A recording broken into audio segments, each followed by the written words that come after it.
Ô, Rafa, eu acho que todos nós já nascemos comunicadores, né?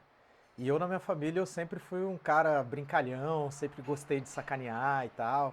E aí eu queria, na fase de ensino médio, eu queria fazer artes cênicas, teatro.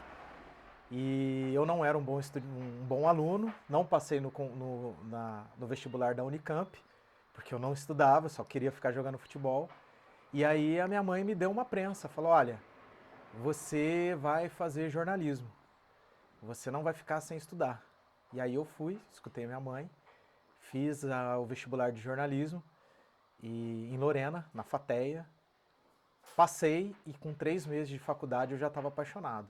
Só que aí, com o tempo, você vai começando a lembrar o seu comportamento lá do passado.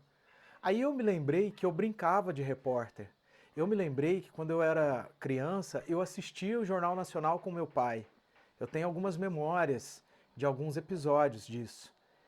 E quando eu estava no ensino médio, teve uma semana de gincana na escola, em Lorena, e inclusive um dos entrevistados aqui do canal, Dudu Prado, ele foi o diretor da rádio do intervalo e eu era o repórter que ficava no pátio entrevistando. Eu não sei se o Dudu vai lembrar, mas eu me lembro. Então eu já tinha o jornalismo, a comunicação ali muito conectada comigo. Eu sempre fui um cara muito comunicativo, brincalhão. E aí foi só me profissionalizar. Aí eu fiz jornalismo aqui em Lorena e tô aí para quase 16, 17 anos de profissão. Parabéns. Obrigado. Sabemos que hoje você trabalha numa grande emissora de comunicação, que é a Rede Globo. Você vislumbra perspectivas ou a realidade atual de uma equidade racial dentro do mercado de trabalho, não só na comunicação, porém em toda a área profissional no país? Eu acho que todo negro ele vislumbra, sonha, deseja, mas nem todos, mas a maioria luta por esse espaço. Os que não lutam é porque eles são apagados, são silenciados. O que a gente percebe hoje como negro é um espaço maior no mercado de trabalho. Há uma conscientização lenta, porém gradativa das empresas, e aí eu não só falo de empresa de comunicação, para dar espaço para o profissional negro. A gente percebe que a gente está ocupando esses espaços, mas isso ainda é muito. ah, ainda acontece muito devagar. E eu te digo que por um bom tempo eu não me vi muito representado na TV. Hoje, quando você assiste a televisão, a TV aberta, você vê mais a presença de profissional negro. Eu tenho as minhas referências de repórteres, jornalistas e atores negros, e quando eu comecei, o espaço ainda era pequeno. E eu não comecei há tanto tempo atrás assim. Tem pouco tempo de profissão. Então, o que eu posso dizer desse momento é que aqui já há um momento de mais esperança. A gente já consegue ver mais repórteres negros, profissionais negros, músicos ocupando esse espaço. E aí eu falo na minha bolha, né, que é a comunicação, que é a televisão, a TV aberta, ocupando esses espaços. Precisa de mais espaço. A gente tem capacidade, a gente precisa ser capacitado e quando você tem essa diversidade sendo respeitada, você tem mais conteúdo, você tem mais riqueza, você tem mais representatividade e certamente mais identificação. Então, eu vejo, sim, com mais esperança esse momento que a gente está vivendo. Acho que a gente tem que trazer os outros negros para esses outros negros que não se sentem encorajados a ocupar o espaço para esse movimento de ocupação de espaço. E a gente tem que trazer os brancos também, porque os brancos são nossos irmãos. E eles precisam entender como essa divisão ela é desigual, ela não, ela não é justa, né? Quando dá a largada, o branco ele já sai muito tempo na frente do negro. Então, quando o branco se volta, tem compaixão, quer aprender, quer entender, quer escutar, quer sentir o que é está numa pele negra, aí vira uma grande parceria. E essa é a função do negro também. Não é afastar o branco, é trazer ele pra gente. E isso é no meio da comunicação, é na televisão, é numa grande empresa, é na política, é numa prefeitura, é na escola, é na faculdade, é em qualquer ambiente. A nossa população é diversa.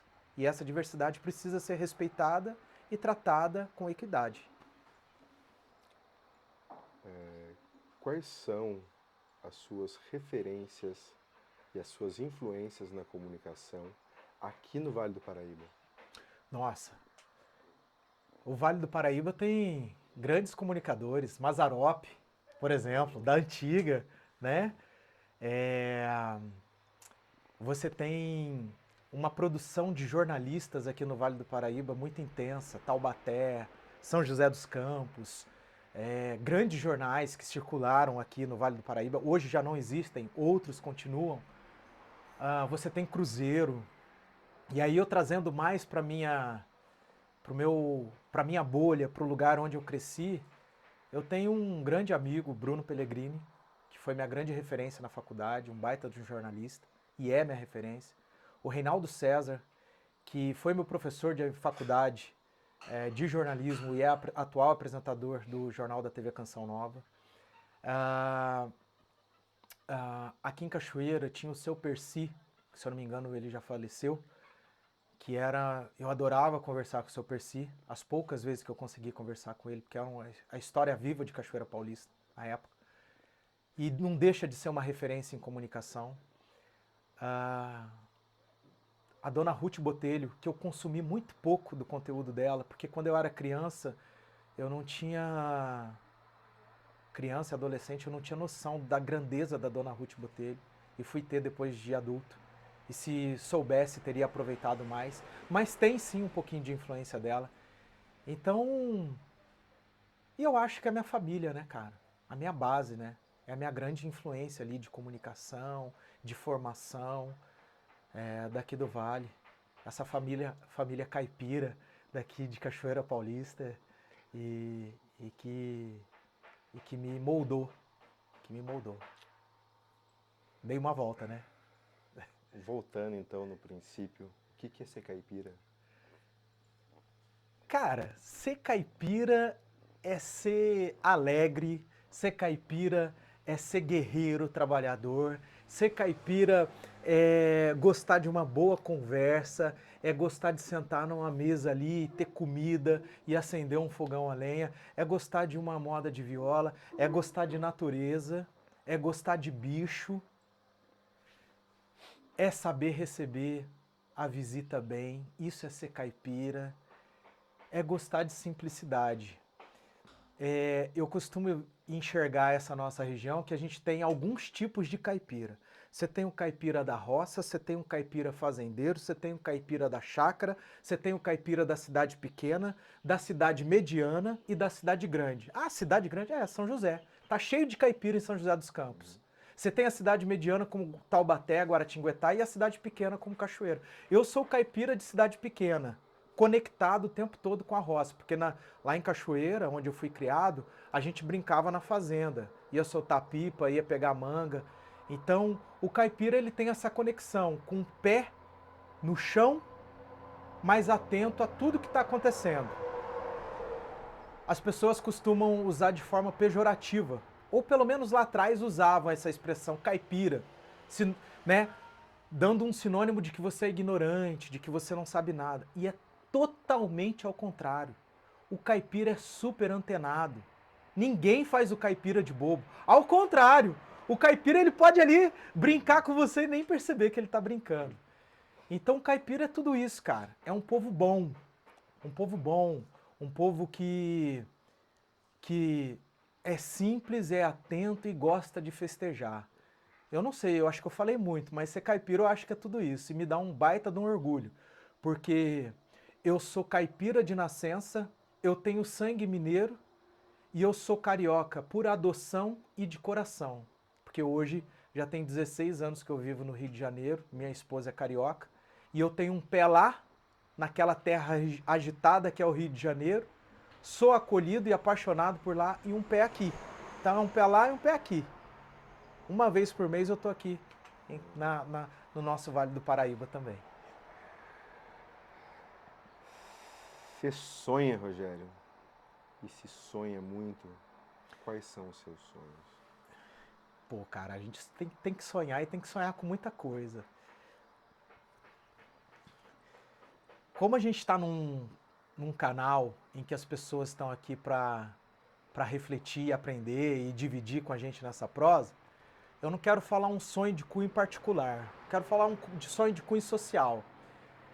Cara, eu sonho com mais justiça social. É tão bom você ter um pratinho de comida na mesa, você ter um tetinho para dormir, para descansar.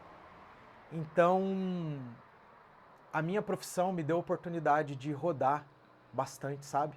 Conhecer outros países, conhecer outros estados, outras realidades. E aí, quando a gente volta para o Brasil, a gente escuta uma frase que é muito comum, que é assim: nossa, o Brasil tinha tudo para ser melhor. E é verdade, cara. A gente tinha tudo para estar numa condição melhor. Porque a gente tem muita riqueza, o nosso país é um país muito novo, a nossa sociedade é uma sociedade muito nova, e a gente pode ter uma condição de qualidade de vida melhor. Porque eu, na minha bolha, eu tenho uma vida. Quem está assistindo a gente aqui no canal, certamente tem ali a sua bolha, a sua estrutura, a sua vida. Mas e o vizinho? E o estado vizinho? E o município vizinho? E o bairro vizinho?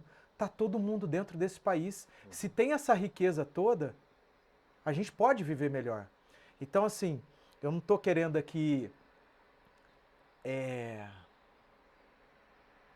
me vender, não. Longe de mim, com toda a humildade. Mas você falou uma questão de sonho. E eu trabalho com jornalismo. Eu ouço histórias. Eu vejo muitas histórias. Tristes, alegres. E eu sei que a gente pode melhorar a situação do nosso país como sociedade. Então, assim, eu quero ser pai, não demorar muito para ser pai. E aí eu sonho que o meu filho vai um dia encontrar esse Brasil melhor, as pessoas vivendo com mais qualidade de vida, com uma educação melhor, com um emprego. E esse é o meu sonho de cunho coletivo. De cunho particular, eu tenho vários sonhos profissionais, com a minha esposa, com a minha família. Minha mãe quer fazer uma reforminha na casa dela, não deixa de ser um sonho. Então, eu dividi um sonho que eu acho que pode ser de mais interesse para quem está assistindo a gente. Com certeza. Bom, você falou das viagens, você falou de Brasil, exterior. Dentro da sua profissão, você viaja muito, nós sabemos. Você tem algum lugar preferido no mundo, cara? Nossa, o mundo tem muita coisa boa, né? A gente vê, às vezes, muita coisa ruim acontecendo, tem muita coisa boa. Pergunta difícil, cara. Eu vou de novo trazer para minha bolha. E eu vou dividir em dois. Quando eu estou no Rio de Janeiro, que é meu lugar onde eu moro atualmente, e já tem alguns anos que eu moro no Rio, eu gosto muito de ir para Campo Grande, que é um bairro da Zona Oeste do Rio. Porque o bairro de Campo Grande, ali, Sepetiba, é um bairro que me traz muita familiaridade com o interior, onde eu nasci, onde eu fui criado. São bairros mais residenciais, com casas, com ruas, assim, né? Que você vê, a vez ou outra, uma criança brincando ali, né? Então, a minha esposa, como ela é de Campo Grande, na Zona Oeste do Rio, ali para mim é sempre quando a gente vai passar o fim de semana lá, é um lugar preferido para mim no Rio de Janeiro. E quando eu tô aqui no Vale, cara, eu gosto muito de passar na Vila Carmen, em Cachoeira Paulista, que é onde eu cresci. Que lindo É um isso. lugar bem preferido para mim. E às vezes eu passo só de carro ali, só para me dar uma recarregada. Porque eu tive uma infância muito boa, cara. Eu tive uma infância muito boa, eu sempre falo isso para os meus pais. A minha infância aqui no Vale, em Cachoeira Paulista, ela foi uma delícia. Eu brincava na rua, de pega-pega, pique-esconde, bandeirinha, jogava bola na rua. A gente fazia comida na rua ali, batata frita. Então eu tenho uma coisa nostálgica com o meu passado, com a minha criação, com a minha infância, muito viva e muito boa, que me recarrega. E esses dois lugares são muito preferidos, eles se conectam. Campo Grande, na zona oeste do Rio, com aquele ar interiorano, aquele jeito meio de cidade pequena, e aqui Cachoeira Paulista, no meu bairro. São os meus lugares preferidos. Talvez porque eu me recarregue ali, né? É ali que eu consigo relaxar e ficar tranquilo. Você traz alguma religiosidade contigo que te norteia? Sim. Respeito muito as pessoas que, de alguma forma, não têm religião, que não acreditam. Tenho muito respeito. Tenho muito respeito pelas outras religiões. Inclusive, adoro conhecer e escutar. E eu sou católico de formação e praticante. A minha família é católica. Minha avó é a nossa grande base ali, minhas tias, minha mãe. E desde pequeno eu fui inserido na religião católica, fui batizado, tive as minhas experiências de fé, fiz minha primeira comunhão na igreja de São Benedito, uma igrejinha bem pequena no bairro do Pitel, em Cachoeira Paulista, uma igrejinha linda. E na igreja católica eu consigo me conectar com Deus. Eu consigo ter essa minha conversa com Deus. E é uma delícia. Assim como outras pessoas têm as suas experiências nas suas religiões e certamente provam ou vivem desse momento, que cada um sabe como a minha conexão, a minha conversa com Deus acontece na religião católica. E ela me norteia, assim, cara, porque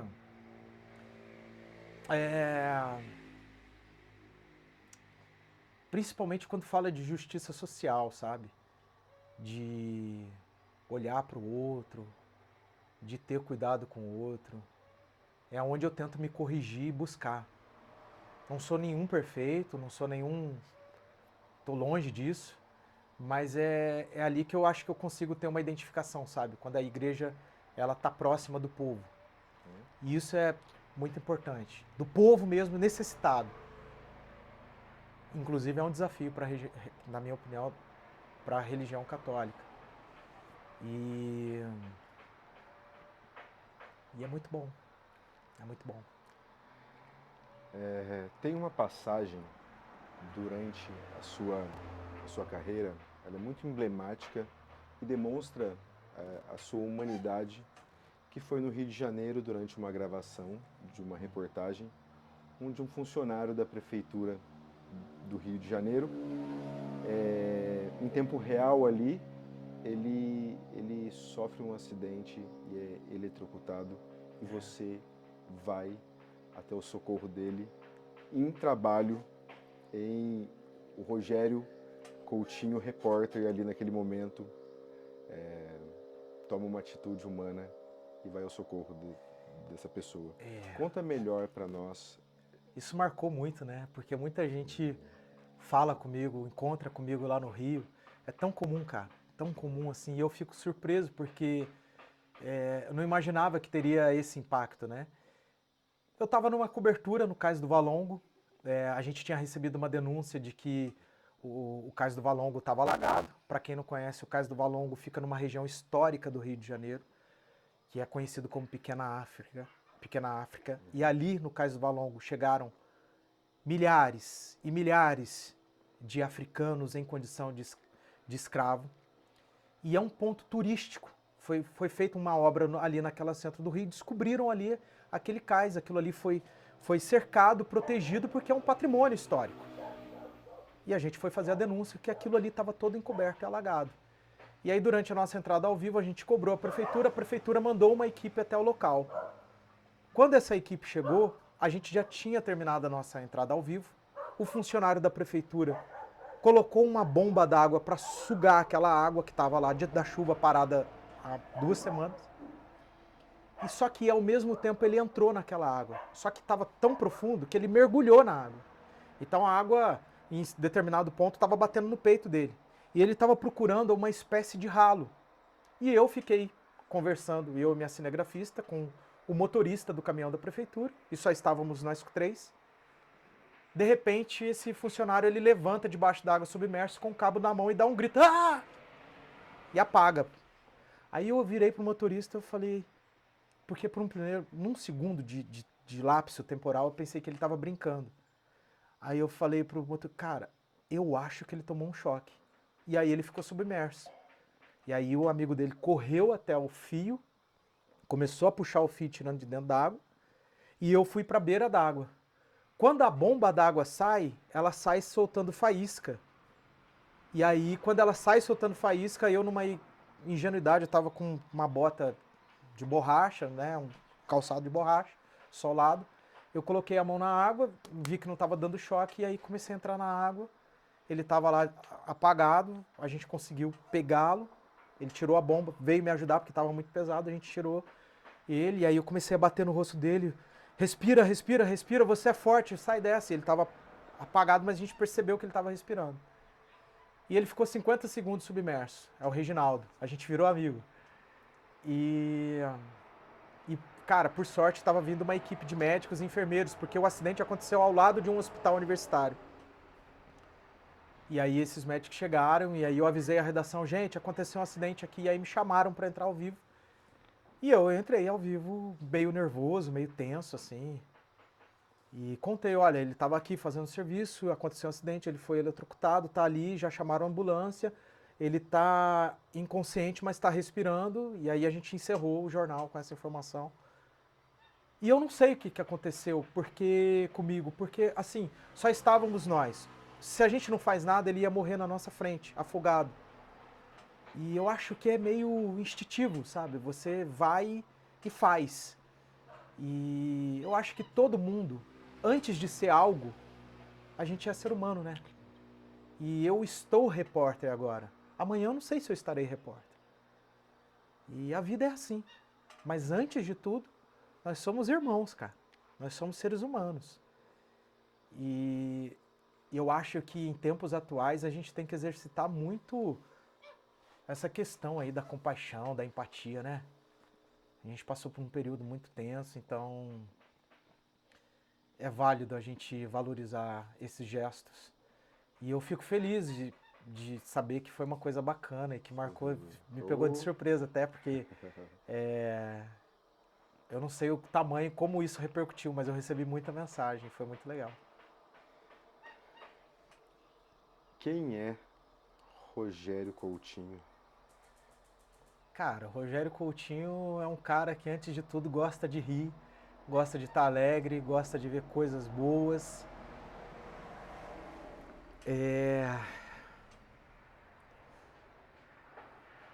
Gosta de ver as pessoas bem. Acho que sofro demais porque me envolvo muito nas histórias. Caipira meio carioca, meio caipira. E acredito que a gente pode fazer tudo ficar mais legal e mais gostoso todos os dias. O dia que eu perder isso, perdeu o sentido da vida. Sou cheio de sonhos e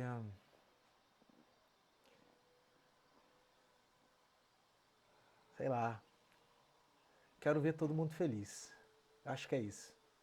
É muita coisa ruim acontecendo. E eu luto muito para que as coisas boas aconteçam, dentro das minhas possibilidades e de onde eu trabalho. E aí eu sempre tento botar um sorriso no rosto de alguém, ou pelo menos dar um conforto. É isso que me motiva. Obrigado pelo espaço, tá? Fico muito feliz. Isso é referência. Tamo junto. Obrigadão. Sucesso. Para nós.